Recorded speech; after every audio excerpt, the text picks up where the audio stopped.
suis jamais sentie vraiment prête en fait à me lancer. J'avais une énorme crainte, c'était de ne pas trouver de clients. Et puis finalement, le premier client, il est venu tout seul. C'est lui qui m'a contacté. Enfin, ce à quoi je m'attendais pas, c'est niveau propriétaire. N'arrêtez pas de m'appeler cet été. Voir que finalement, malgré toutes mes craintes, parce que j'avais extrêmement peur de me lancer, mais voir que ça a fonctionné. Bienvenue dans la Conciergerie Podcast, le podcast qui t'aide à bâtir une conciergerie rentable et sereine dans la location courte durée. Que tu débutes ou que tu gères déjà plusieurs biens, ici on parle concret, terrain, stratégie et méthode pour faire grandir ton activité de conciergerie. Je suis Vanessa et chaque semaine, je te partage des retours d'expérience, des conseils actionnables et des interviews d'acteurs inspirants du secteur. Mon objectif, t'aider à passer au niveau supérieur étape par étape. Dans l'épisode du jour, j'accueille Sophie de la conciergerie For You. En Ile-de-France, Sophie a misé tout sur les réseaux sociaux quand elle s'est lancée. Elle a fait ce que beaucoup ne prennent pas le temps de faire, c'est-à-dire animer ses réseaux sociaux de façon régulière. Tu vas découvrir si cela a payé, si les résultats attendus se sont manifestés et les défis qu'elle a rencontrés. Un épisode à ne pas rater si tu veux développer une image pro sur Internet et obtenir des clients grâce aux réseaux sociaux. Si ce podcast t'aide, pense à t'abonner et à laisser un avis 5 étoiles et à le partager à quelqu'un qui se lance ou qui veut passer au niveau supérieur. Bonjour Sophie, bienvenue sur le podcast La Conciergerie, comment vas-tu ? Bonjour Vanessa, merci de m'accueillir. Très bien, et toi ? Ça va, je te remercie. Je t'accueille pour la deuxième fois en réalité. On a déjà fait un épisode ensemble il y a un petit moment, il y a un peu plus d'un an. Ta spécialité, ça a été les réseaux sociaux. On ne va pas parler que de ça dans cet épisode. Est-ce que dans un premier temps, tu peux nous dire depuis quand tu as créé ta conciergerie et aujourd'hui, comment tu gères de logement ? Alors, j'ai signé officiellement mon premier contrat fin juillet 2024. Donc, ça fait un petit peu plus d'un an aujourd'hui.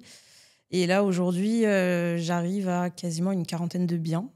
Parce que là, le mois de septembre, il y a eu un gros bond. Oui, je pense que je vais finir l'année entre 40 et 50 à peu près. Tu es à Saint-Ouen, c'est ça ? C'est ça. Conciergerie à Saint-Ouen. Est-ce que tu essayes d'aller dans d'autres secteurs aussi ? J'essaye de rester quand même autour de mon secteur pour raison de praticité, quand il y a des urgences, pouvoir me déplacer plus facilement. Mais j'ai eu des opportunités dans des secteurs alors qui restent dans l'Île-de-France, dans le nord de l'Île-de-France, mais un peu plus éloigné que ce que j'envisageais au départ. Mais il y avait des belles opportunités sur des maisons intéressantes. Donc, j'ai un petit peu élargi, mais je sélectionne quand même, histoire de pas trop non plus m'éloigner. Ok. Est-ce que tu peux nous dire ce que tu faisais avant ta conciergerie ? Oui, alors avant ma conciergerie, j'étais responsable d'exploitation pour une société de prestation de services. Donc, je faisais beaucoup de choses. Oui. J'étais très multicasquette. Je gérais en fait des hôtesses d'accueil qui étaient positionnées sur des accueils de société et un peu de l'événementiel. Donc, je faisais un petit peu de RH, beaucoup d'administratif, du recrutement, de la relation client, du suivi terrain. J'avais déjà pas mal de fonctions qui m'ont beaucoup servi d'ailleurs et qui me servent encore au quotidien aujourd'hui pour la conciergerie. J'allais dire, t'étais couteau suisse. Oui, exactement. Ce qu'on fait en conciergerie. Exactement. Quoi. Ok. Et qu'est-ce qui a fait que tu t'es intéressée à la conciergerie ? Ça a été vraiment un hasard, la conciergerie. Pour le coup, c'était pas forcément quelque chose que j'avais en tête. Moi, personnellement, j'avais déjà fait du Airbnb, mais il y a 8 ans de ça, quand on n'était pas du tout au niveau où on est aujourd'hui avec des logiciels professionnels. C'était vraiment du fait à la mano, rapidement, sur un appartement que j'ai qui est en longue durée. Mais comme j'avais eu une coupure, en fait, c'était destiné aux étudiants. Donc, sur le mois d'été, j'avais mis pendant 2-3 mois comme ça sur Airbnb. Et après, la conciergerie, c'est venu vraiment par hasard en étant sur les réseaux, en voyant une publicité passer pour une formation où je me suis dit, tiens, pourquoi pas finalement. J'étais un peu dans un tournant au niveau de moi, ma carrière pro. Et c'est comme ça que je suis arrivée dedans, un peu par hasard finalement. Et finalement, ça m'a plu. Et aujourd'hui, l'aventure est lancée. Et je pense que là, c'est pas prêt de s'arrêter. Tu as fait ça en même temps que ton emploi ? Oui. Je me suis formée en parallèle. Et puis là, aujourd'hui, je me consacre qu'à la conciergerie parce que les choses ont bien avancé depuis que ça s'est créé. Aujourd'hui, je peux me le permettre, même si j'envisageais pas non plus forcément de quitter le salariat, même pas du tout d'ailleurs. Mais là, j'arrive à un stade où je peux plus cumuler les deux. Donc, il a fallu faire un choix, pas très difficile finalement. De me mettre à mon compte et de rester uniquement à mon compte. C'était quoi ton quotidien avant ? Un peu métro boulot dodo, le quotidien d'avant. Après, j'ai toujours été quelqu'un qui travaille beaucoup et même si j'étais salariée, c'était pas ma société, mais je me suis toujours énormément investie dans le travail, plus que ce qu'on me demandait et plus que ce qui était nécessaire. Mais c'est comme ça que je suis. Je suis très perfectionniste dans ce que je fais. J'aime quand c'est bien fait et je cherche toujours des points d'optimisation. Donc finalement, c'est pour ça que c'est encore plus intéressant pour moi d'être à mon compte parce que aujourd'hui, c'est moi qui fais mon emploi du temps. On ne m'impose plus forcément des choses. Et voilà, pour moi, c'est vraiment bénéfique sur tous les plans. Et c'est important pour toi de pouvoir faire toi-même ton emploi du temps ? Oui, c'est un confort. Vraiment, c'est un confort. En plus, quand on a des enfants, c'est un vrai confort. Là, actuellement, je suis dans une phase où j'ai tellement de lancements en simultané, mais parce que c'est la rentrée. Donc voilà, je le savais en amont. J'aurais pu dire non à certains contrats ou les décaler, mais c'est compliqué.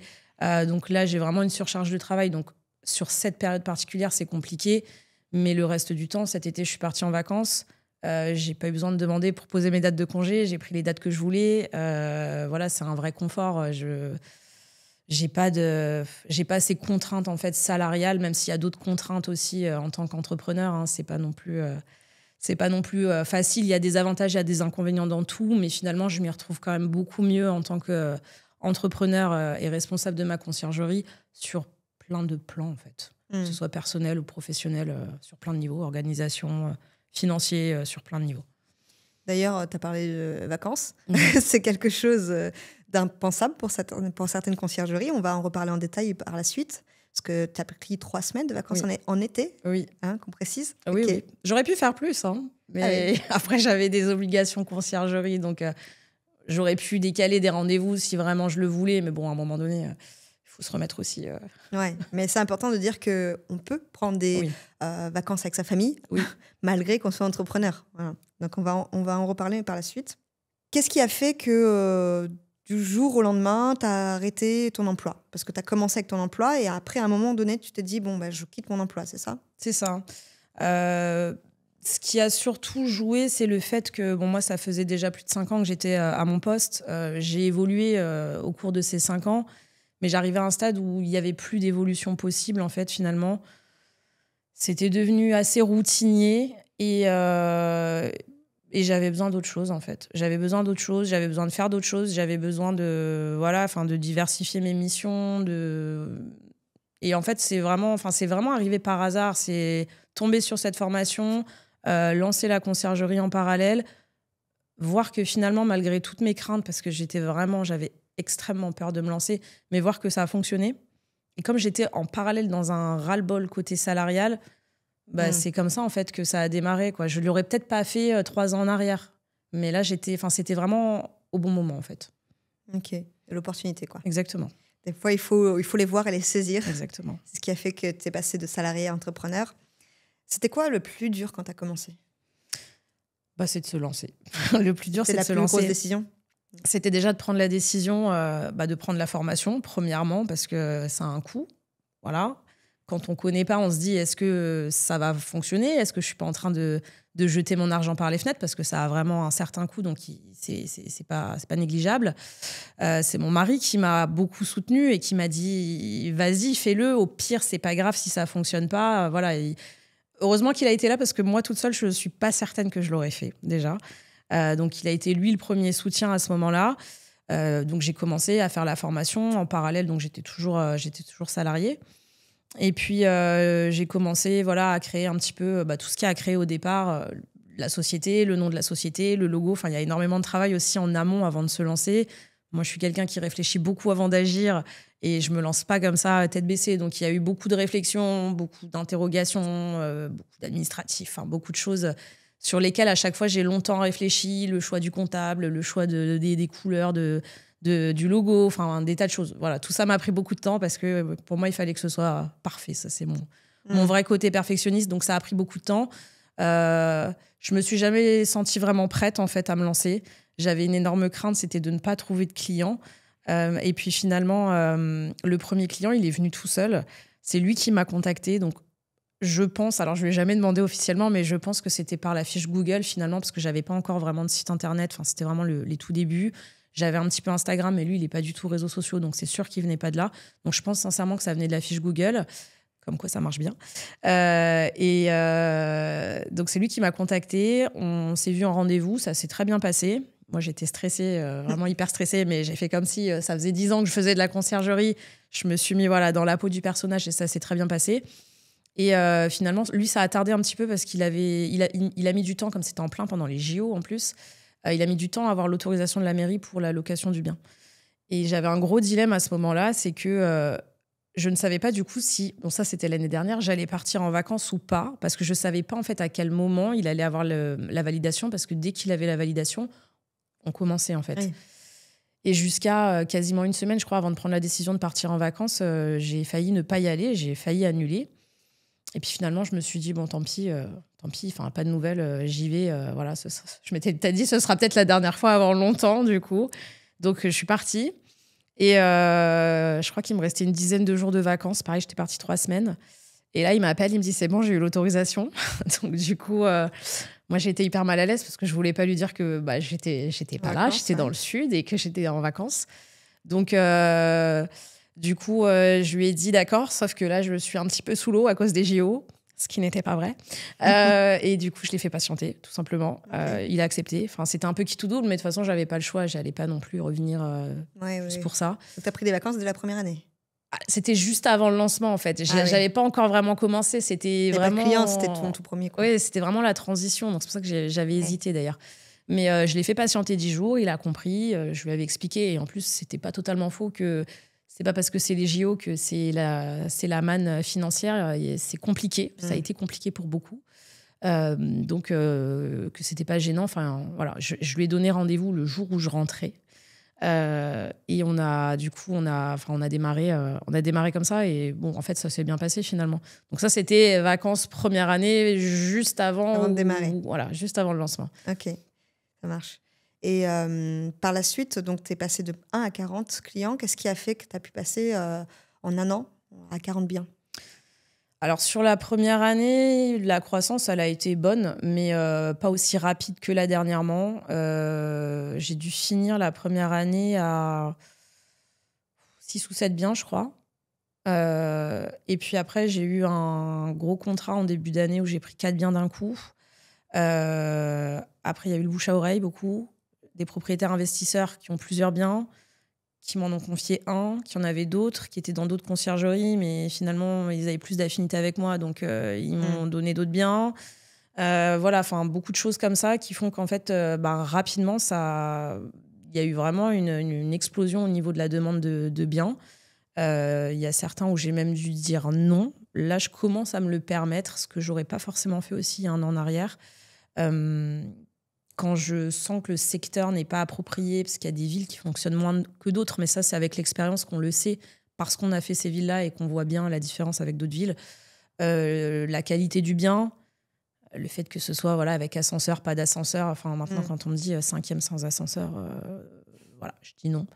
Oui, la qualité vraiment du bien, des équipements. Si on sent que le propriétaire, il est prêt à investir quand même un minimum dans le logement, ou si pas du tout, il veut le laisser dans son jus, c'est pas possible.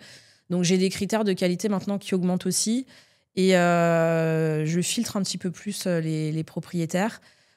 Ça n'a pas été comme ça dès le début, quoi. Ah non, pas du tout. Non. Il y a des biens que j'ai aujourd'hui que si je devais refaire, maintenant, je ne les reprendrais pas. Ouais. Voilà. Le tout premier, par exemple, pour le coup, je ne le reprendrais pas forcément. Mais après, c'est mon premier. Donc, lui, c'est sentimental. Donc, je le garde. Mais je ne le reprendrai pas. Un bien du même type, aujourd'hui, je ne le reprendrai pas. Donc, voilà. Là, l'explosion, cet été, c'était calme parce qu'en région parisienne, au niveau voyageurs, c'est assez calme quand même, mine de rien, l'été. C'est en fait la saison basse chez nous, ce qui surprend beaucoup, mais les personnes vont à la plage et pas forcément à Paris. Voilà. Donc, c'était un peu calme niveau voyageurs. Mais ce à quoi je ne m'attendais pas, c'est niveau propriétaire. On n'arrêtait pas de m'appeler cet été. Je ne sais pas pourquoi, ils se sont tous réveillés cet été. Ils voulaient tous mettre leur bien en location courant de l'été ou pour la rentrée. Donc, je me suis retrouvée vraiment avec beaucoup de contrats pour la rentrée. Donc, j'essaye de faire comme je peux, parce que je ne peux pas me diviser en 10. Mais bon, il y a des choses qui devaient démarrer. Après, les autorisations prennent plus de temps que prévu. Les travaux prennent plus de temps que prévu. Donc, j'arrive quand même à naviguer, même si là, les semaines sont sport en ce moment. Mais je pense que d'ici fin octobre, je pense, normalement, j'aurai fini tous les démarrages, tous les derniers lancements. Il y en aura peut-être d'autres et certainement qui vont arriver, mais ce sera un peu plus étalé. Je ferai peut-être pas non plus 2 fois cette même erreur de dire oui à tout et oui tout de suite, parce que les propriétaires, ils sont toujours très pressés, mais en fait, ils n'ont pas toujours en tête le temps que ça prend, en fait, tout ce qu'il y a à faire derrière. Donc, ça, pour aujourd'hui, je pense que c'est quelque chose... dans ma conciergerie de demain, je mettrais peut-être plus de délai, quitte à peut-être ne pas signer certains biens parce que il va falloir attendre 15 jours, 3 semaines avant, je ne serai pas dispo. Ça, c'est, je pense, quelque chose qui va sûrement arriver prochainement. Mais voilà, ça, c'est des choses avec l'expérience que forcément, au début, on a moins de biens, donc on a plus de temps. Mais à un moment donné, quand il y en a 3 en même temps, voilà, il faut savoir faire le choix et faire patienter. Voilà. Bien sûr, oui. Là, tu as 40 logements et tu gères toute seule ? Oui, je gère toute seule. J'ai une alternante, normalement, qui doit arriver là incessamment sous peu. C'est juste une question de papier, mais ça y est, elle est trouvée. On a fait le point et elle doit démarrer. Les équipes de ménage sont déléguées, donc que ce soit prestataire en auto-entreprise ou société de ménage. Donc sur ce point-là, pour l'instant, ça roule plutôt bien. Je vais voir le test de l'alternante, parce que moi, je suis quelqu'un qui a beaucoup de mal à déléguer. Mais le problème, c'est que je me surcharge beaucoup. Donc c'est un peu compliqué aussi à un moment d'encaisser. Ça fait, depuis que j'ai démarré la conciergerie, j'ai pris 3 semaines de vacances cet été, mais j'ai quand même travaillé pendant les vacances malgré tout. Là, aujourd'hui, il y a des choses que je mets en place, il y a des outils que je mets en place, il y a des process que j'ai aussi, au fur et à mesure du temps, rodé un peu mieux, des documents que j'ai préparés qui me permettent de gagner du temps sur pas mal de choses. Donc voilà, il y a encore un peu de travail, mais je le vois déjà par rapport au premier démarrage, ça n'a plus rien à voir. Là où le premier démarrage, j'ai dû sincèrement faire à minima 10 allers-retours dans le logement. Parce qu'à chaque fois, j'oubliais quelque chose. Je me disais, tiens, j'ai pas fait ça, il faut que je ramène ça, j'ai oublié ça. Là, maintenant, j'ai mon process qui est créé. Je suis dans l'ordre, je coche, tac, tac, tac, et je sais ce que je dois faire. Et ça va vite, quoi. Bon, il y a toujours des petits aléas, mais globalement, ça n'a plus rien à voir avec ce que c'était il y a 1 an, quoi. Parlons-en d'ailleurs des vacances. Comment tu t'es dit, je prends 3 semaines de vacances en plein été ? Bon, alors tu viens de dire que c'est un peu la basse saison, donc ça reste un avantage. Mais quel a été le fait... Est-ce que tu as stressé déjà de te dire, je prends 3 semaines ? T'avais les 40 logements, là ? J'avais pas encore les 40, parce que là, j'en ai ce mois-ci, je crois qu'il y en a au moins une douzaine qui rentrent. Mais bon, j'étais déjà quasiment à une trentaine. Oui, j'étais extrêmement stressée. D'ailleurs, je me suis demandé plusieurs fois si je le faisais ou pas. Vraiment, j'ai hésité. Après, moi, je suis maman, j'ai 2 enfants. Enfin, comme je t'ai dit, là, la première année, j'ai énormément travaillé. J'ai beaucoup travaillé semaine, soir, week-end. J'ai sacrifié énormément de temps perso et familial. Enfin, mes enfants, des fois, je les traîne dans les logements. Ils connaissent un peu tous mes logements, mais voilà, plutôt que d'aller faire une sortie, une activité en famille, c'est un peu appartement, maison, etc. Voilà, c'est une autre activité. Donc, du coup, je me suis dit quand même... Je commençais à voir en plus qu'en septembre, ça allait être le rush. Je me suis dit, en fait, si je le fais pas, je le ferai jamais. Et même pour moi, pour eux, pour moi, pour vraiment la famille, je me suis dit, de toute façon, à un moment donné, je ne sauve pas des vies. Voilà, je ne suis pas sauveteur. Donc, s'il y a des problèmes, on va trouver comment les gérer à distance. Et puis voilà, il y aura toujours une solution à un moment donné. Donc, j'ai essayé de me convaincre moi-même que ça allait le faire, parce que ça a été compliqué. Et finalement, plus le temps avançait et plus on avait calé les dates de vacances, et plus je me suis dit, bon, ok, en fait... Tu vas t'organiser, en fait. Oui, voilà. En fait, le stress est descendu au fur et à mesure, finalement. Et j'ai réfléchi à plusieurs solutions. J'avais, pour moi, 3 options. La première, c'était soit vraiment de recruter une personne uniquement pour gérer le backup pendant les vacances.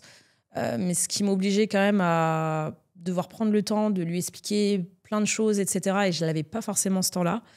Parce que j'ai fait quand même des mises en place jusqu'à quasiment la veille de partir en vacances, qui n'étaient pas prévues, qui sont arrivées.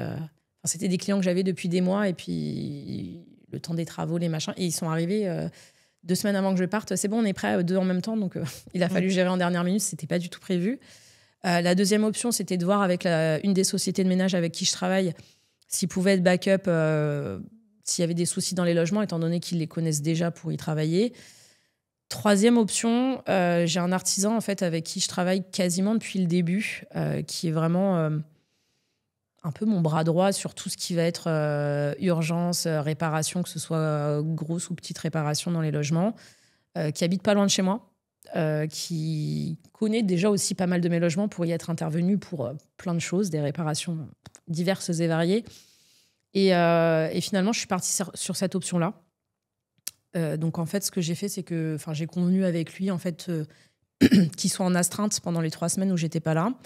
En amont, moi, je lui ai juste préparé en fait l'affiche avec tous mes logements, toutes les adresses, tous les process de check-in. Et en fait, je lui ai remis les clés de tous les appartements. Et je lui ai dit, voilà, si j'ai un problème, t'y vas. Voilà. C'est un truc à réparer, tu répares. S'il y a une urgence, j'en sais rien, un voyageur qui s'est enfermé, machin, c'est toi qui gères.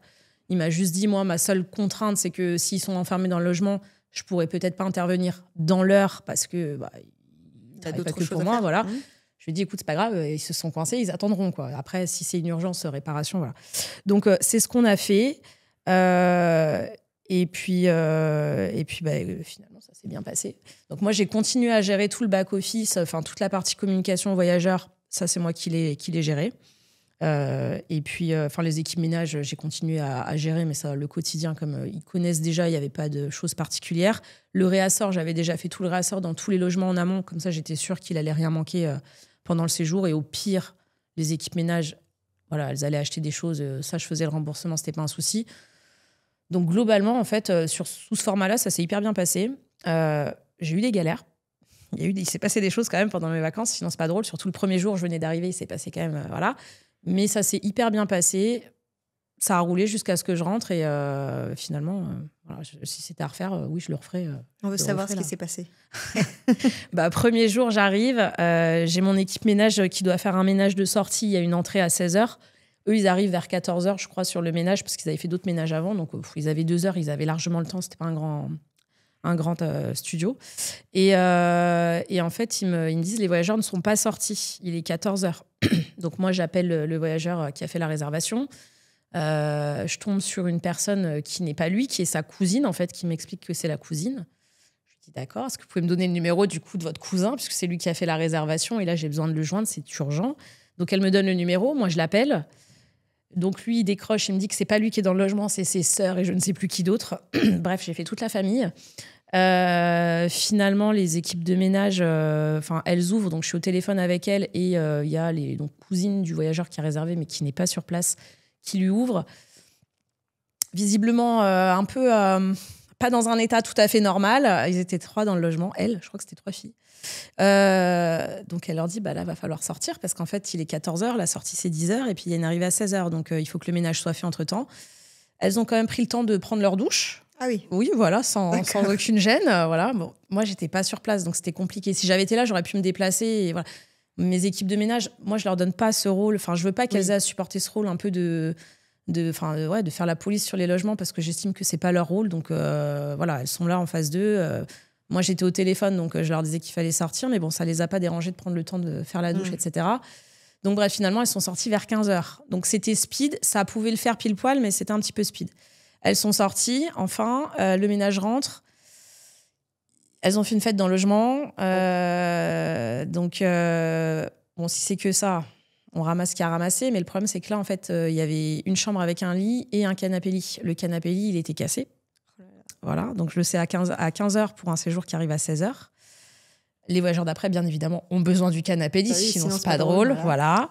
Et du coup, moi, dans le speed, première chose que je fais, j'écris un message à la voyageuse qui arrive la suivante pour lui dire que j'ai un souci, le canapé-lit, il est cassé. Donc, en fait, je vais pas pouvoir la recevoir dans le logement, étant donné qu'ils sont 3. Les couchages, ça suffira pas. En parallèle, j'appelle Airbnb pour leur expliquer la situation. Compliqué, mais voilà. En plus, j'étais dans un endroit où j'avais peu de réseau. Il fallait que j'envoie des photos. Ça passait mal. Enfin, bref. La voyageuse, elle revient vers moi. Donc, la suivante, excédée. En fait, elle me dit, c'est pas mon problème. D'accord, ok. Donc, je lui dis, écoutez, moi, j'ai appelé Airbnb pour faire l'annulation. L'annulation, parce que je peux pas vous recevoir. C'est pas que je ne veux pas, c'est que je ne peux pas. Les personnes avant vous sont sorties il y a 1 heure, alors qu'elles devaient sortir à 10h. Le canapé-lit est cassé. Je suis sincèrement navrée. En plus, j'avais même pas d'autres logements à lui proposer, parce que ce jour-là, il n'y avait pas d'autres dispo. Donc, voilà, c'est resté comme ça. Bon, finalement, mon artisan, il a pu intervenir le lendemain, etc. Mais bon, sur le coup, en tout cas, j'ai pas pu l'accueillir. Okay. Donc, il y a juste eu cette grosse galère-là, quand même, à gérer, parce que ça a pris un peu de temps. Là, raconter, c'est rapide, mais il a fallu appeler à droite, à gauche. Ça a été un peu compliqué.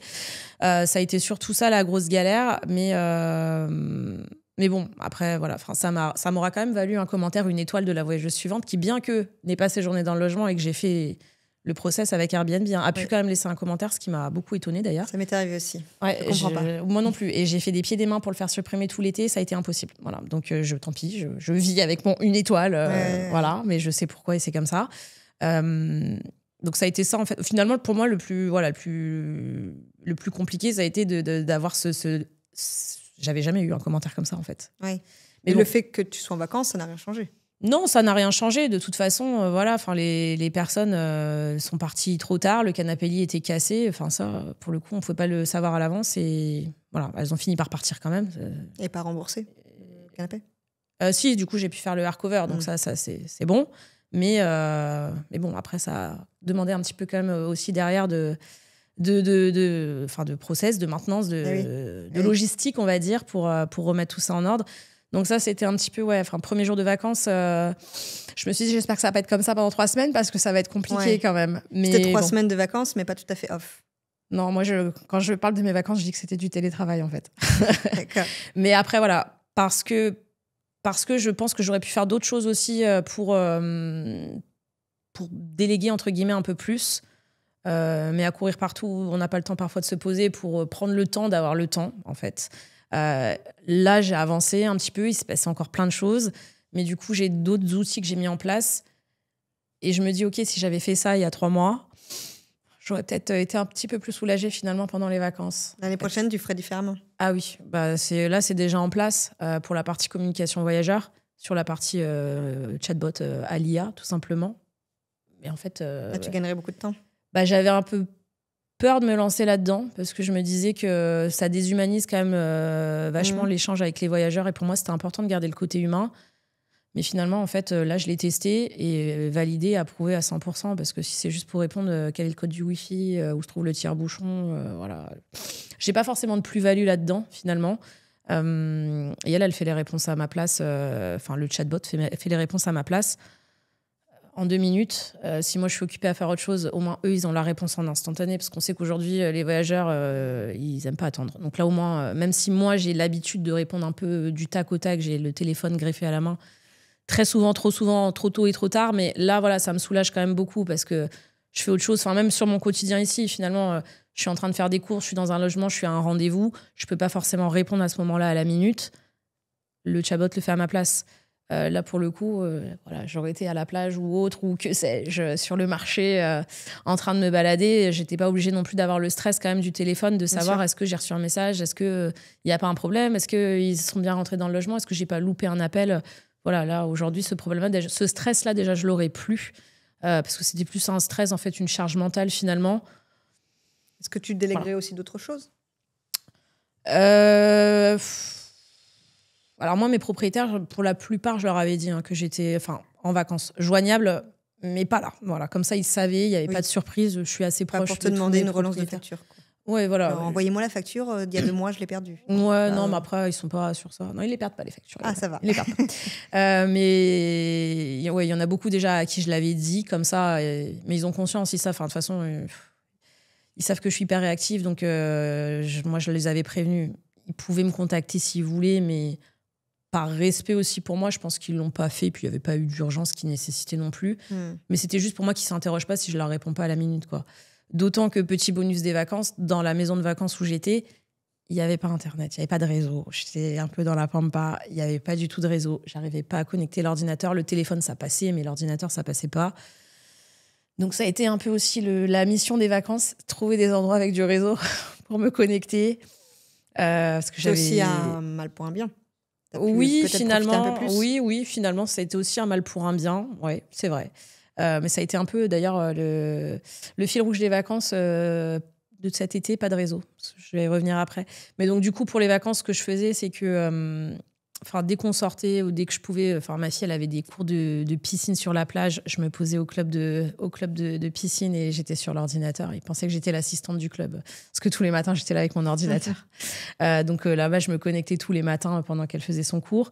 Parfois, quand j'avais vraiment des grosses urgences et que je sentais que j'allais avoir besoin vraiment d'un peu de temps pour faire des choses sur l'ordinateur, il faisait pas très beau. Plutôt que d'aller à la plage, je les emmenais dans un club indoor. Comme ça, moi, je me posais, je me connectais pendant l'après-midi. Eux, ils allaient jouer. Enfin, voilà, j'ai trouvé des petits subterfuges pour réussir quand même à faire ce que j'avais à faire. Ça vient aussi du fait que j'ai eu 2 contrats en dernière minute. Donc, il a fallu que je finalise 2 annonces pendant que j'étais en vacances, ce qui aurait pas dû en fait être le cas à la base. Mais voilà, après, mis à part tout ça, ça a roulé le reste des vacances. les 2-3 petites galères du début et après le reste, franchement, ça s'est bien passé. Mon artisan, il a dû intervenir 2-3 fois, mais sur des petites choses, une poignée qui était cassée à réparer, mais à la fin d'un séjour, enfin voilà, ce genre de choses. Mais il a géré, ça s'est bien passé. Donc oui, si c'était à refaire, je le referai. Avec l'IA en plus pour la réponse voyageur, avec certainement pas 2 annonces en dernière minute. Je les ferai patienter, tant pis, après les vacances, pour pas avoir cette galère-là à gérer pendant que je suis là-bas. Mais voilà, globalement, dans l'ensemble, ça s'est quand même bien passé. Donc oui, on peut partir en vacances en tant que conciergerie. Il suffit d'avoir le backup sur place, en fait. C'est le plus important, parce que le reste, on peut le gérer. Après, j'ai pas encore tenté les vacances à l'étranger avec 8 heures de décalage horaire. Ça, ce serait une autre histoire, mais en tout cas, ça s'est bien passé. Oui, puis des vacances 100% off aussi, peut-être à tester. Alors ça, je sais pas. J'aimerais bien, mais je sais pas. Ça va être compliqué. La peur peut-être de déléguer. Tout ça. Oui, c'est ça. Après, là, j'aimerais bien pouvoir aller aux Antilles, parce que j'ai un bien que je gère aux Antilles. J'aimerais bien pouvoir y retourner. Mais le décalage horaire, là, m'inquiète un peu plus. Mais à la fois, ayant maintenant aussi l'outil de réponse voyageur qui fait un peu le boulot sur toutes les questions urgentes, etc., je me dis pourquoi pas, en fait. Pourquoi pas. Quand on avait fait l'épisode, tu disais avoir 1000 abonnés sur tes réseaux sociaux.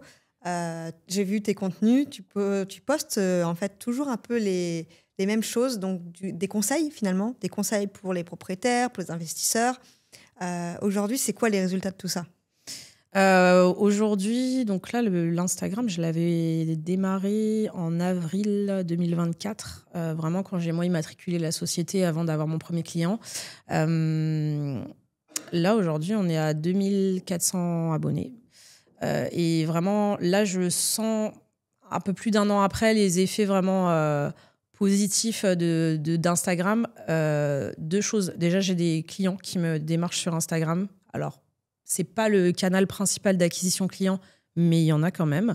Et deuxième chose, quand j'ai des prospects qui sont intéressés et qui me contactent, je sais, et parfois ils me le disent, et moi j'ai pas de souci avec ça, je suis très à l'aise avec eux, ils démarchent plusieurs conciergeries, ils font leur comparaison. Donc moi je leur envoie ma plaquette et je leur envoie aussi toujours le lien de mon Instagram, parce que le fait finalement d'avoir à la fois autant d'abonnés et puis des publications comme ça, qui je pense sont intéressantes aussi pour eux, ça crédibilise beaucoup en fait ma conciergerie. Et je pense que même si c'est pas dit directement, même si c'est pas quantifié ni mesuré, mais je pense que ça fait aussi jouer en ma faveur une décision de propriétaire qui, à équivalent, en fait, va se dire OK, en fait, cette conciergerie, elle sait de quoi elle parle, elle a de la crédibilité, elle a des gens qui la suivent, donc c'est pas n'importe qui, elle vient pas de débarquer sur le marché et de s'ouvrir, ça fait quand même un moment qu'elle est là et elle est un peu dans la place. Donc je pense que ça joue aussi sur la balance et sur la décision que certains prospects, avant d'être propriétaires clients, peuvent avoir sur leur décision finale dans le choix de la conciergerie. C'est vrai qu'il y a beaucoup de conciergeries qui se lancent, qui mettent 3 publications, puis 6 mois après, il n'y a plus rien. Donc, j'ai envie de dire, ça ne sert à rien de créer un Instagram pour mettre 3 publications. Alors oui, c'est un boulot. Il existe des city managers qui font ça. Non, pas des city managers, pardon, des community managers qui font exactement ce boulot-là. Au bout d'un moment, toi, tu es débordé, donc tu ne peux pas être aussi active. Mais c'est vrai que quand on n'a pas de clients au démarrage, il faut s'imposer en fait, d'être régulier, de mettre des posts régulièrement. Toi, tu mettais combien de posts par semaine ? Au démarrage, pendant, je sais plus, je l'avais dit dans le dernier épisode, mais pendant au moins 2 ou 3 mois, c'était tous les jours. Tous les jours. Mais par contre, j'ai fait vraiment de la recherche parce que je postais pas pour poster, en fait. Donc, c'était vraiment des sujets, encore une fois, très variés. Ça pouvait parler des tendances d'éco, des chiffres de la location saisonnière, fiscalité, tout ce qui était loi, etc. Donc, c'était quelque chose d'assez varié. Comme ça pouvait quand même parler à pas mal de monde. Je voulais pas bassiner avec un compte uniquement sur la fiscalité, parce qu'en plus, moi, c'est pas mon domaine d'expertise. Donc, je peux pas non plus me permettre de ne parler que de ça. Donc, c'était vraiment assez varié. Mais oui, effectivement, il faut s'imposer la discipline si on décide de le faire vraiment. Parce que sinon, comme tu l'as dit, ça sert à rien. Une page qui est là et ça fait 6 mois qu'il ne s'est rien passé dessus. On se pose un petit peu des questions finalement. Moi, on m'a beaucoup demandé si j'avais un community manager. Non, je n'ai pas de community manager.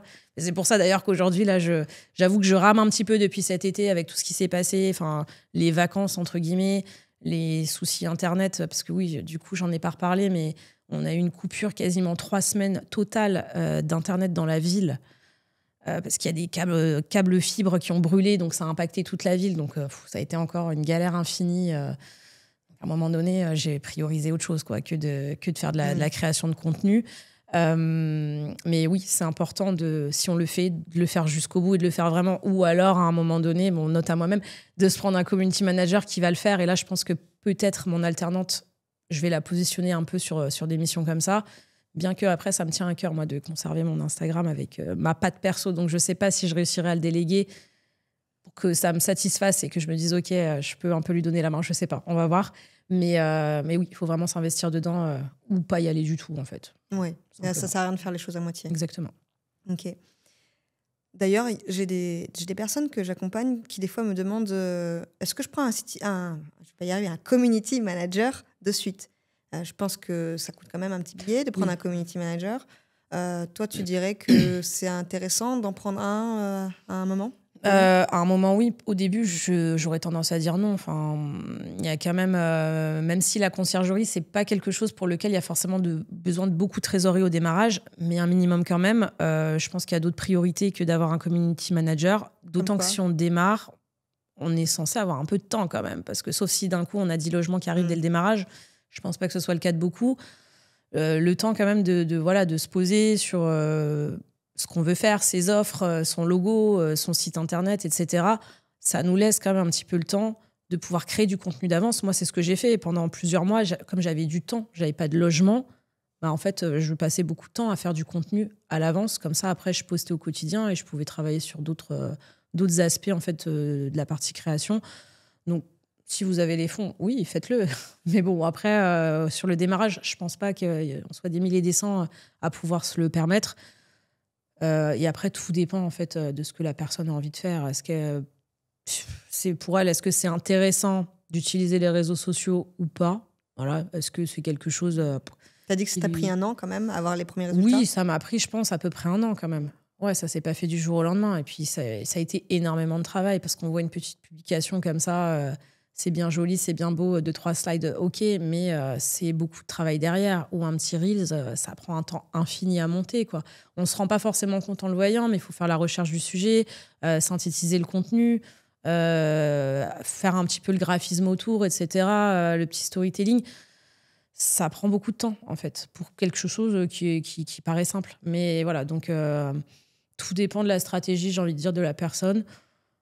Pour moi, c'est pas une obligation d'être sur les réseaux, même si c'est quand même un gros plus aujourd'hui, on va pas se mentir. Mais je pense pas que ce soit nécessaire dès le démarrage d'embaucher quelqu'un juste pour ça. Après, au fur et à mesure, oui, quand on va commencer à avoir des logements, d'autres priorités à gérer, oui, mais pas pour le démarrage. Enfin, je pense pas. On a parlé de ta vie avant la conciergerie. C'est quoi maintenant ton quotidien ?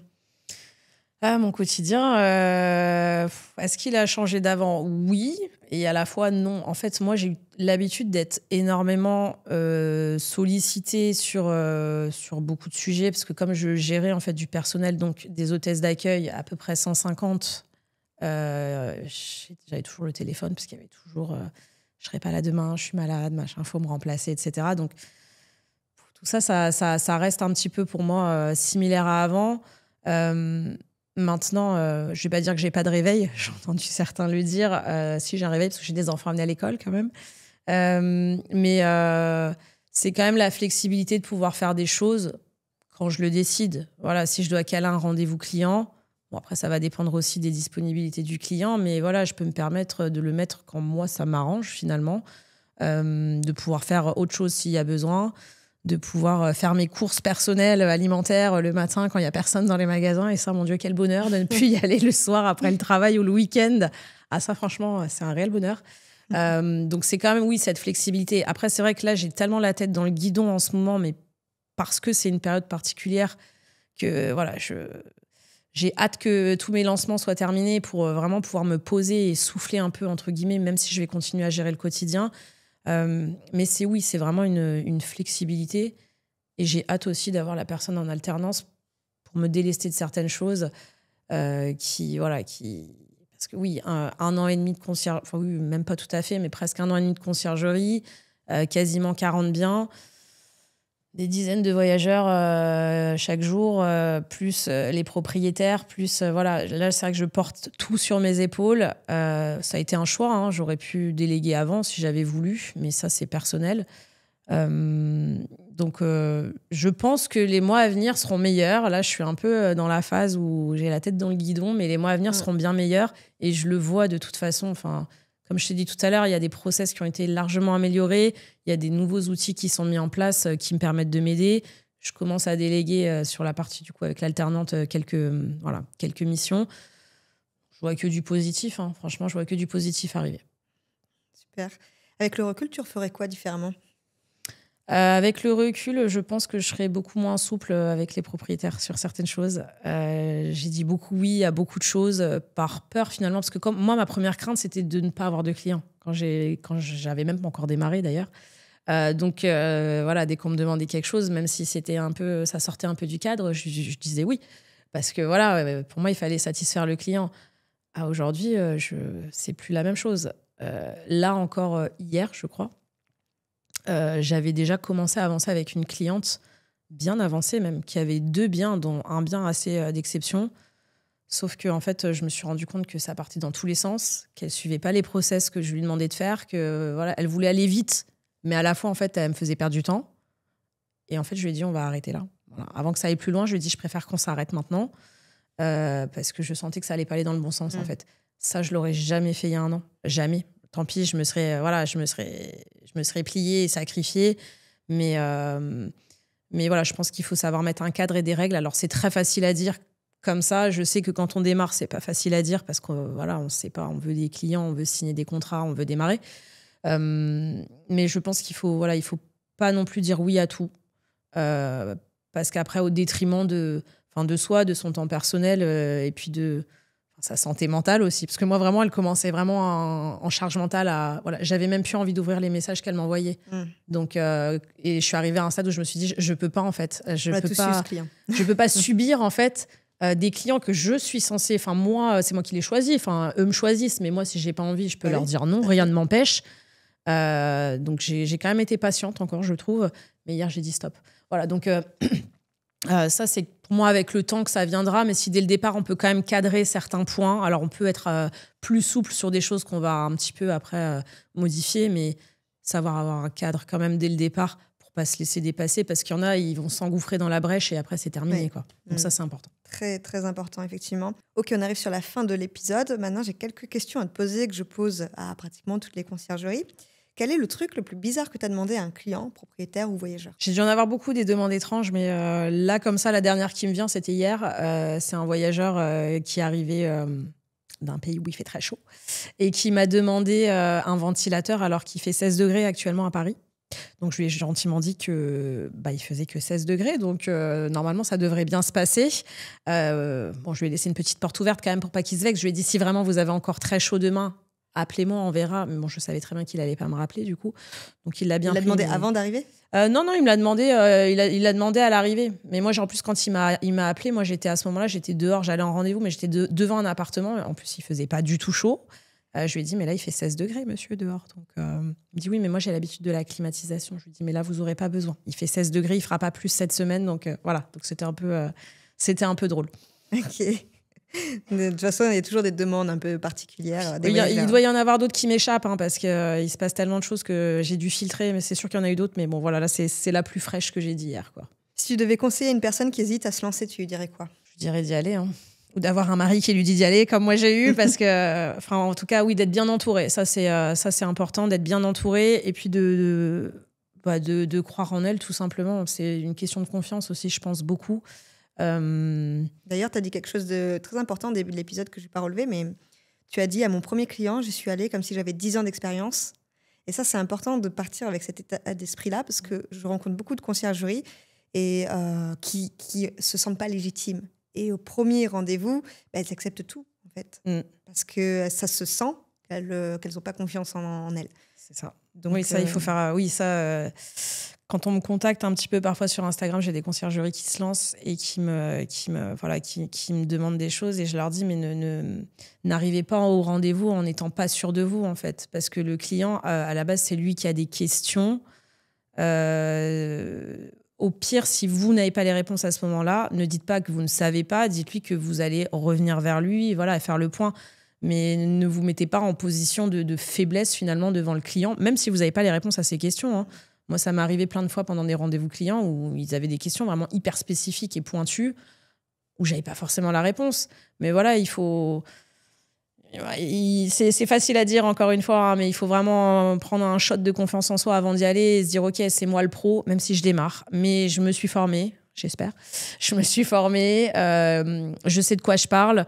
Même si c'est mon premier bien, j'ai quand même plus de connaissances que ce propriétaire finalement qui, lui, n'est que, sans être péjoratif, mais propriétaire, n'a pas la connaissance forcément de tout ce que nous, on peut avoir en connaissance en tant que conciergerie.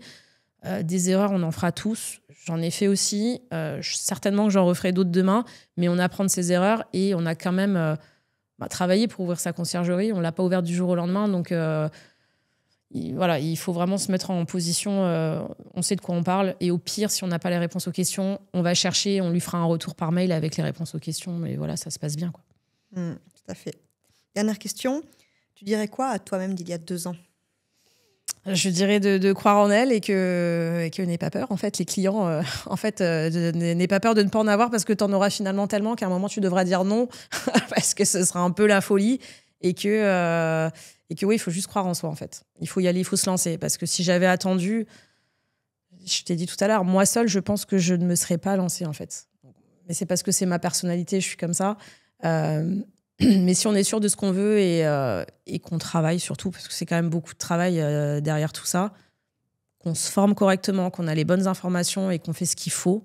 Je pense qu'il y a beaucoup de contenu aussi dans le podcast. Moi, ça m'avait beaucoup aidé aussi au démarrage, parce que j'écoutais en parallèle de la formation que j'avais. On peut anticiper pas mal de choses et il faut croire en soi, tout simplement. Enfin, j'ai pas trop de confiance en soi et travail. Pour moi, c'est les deux choses les plus importantes. Ok, super intéressant. Merci Sophie pour ton partage d'expérience, pour ta venue pour la 2e fois sur le podcast. Peut-être qu'on fera un 3e épisode, on ne sait jamais. Hein, ça, si tu as des choses. Dans un an encore. Les 3 semaines de vacances, tout délégué à 100% off. À l'autre bout du monde. Avec 12 heures de décalage. C'est ça, exactement.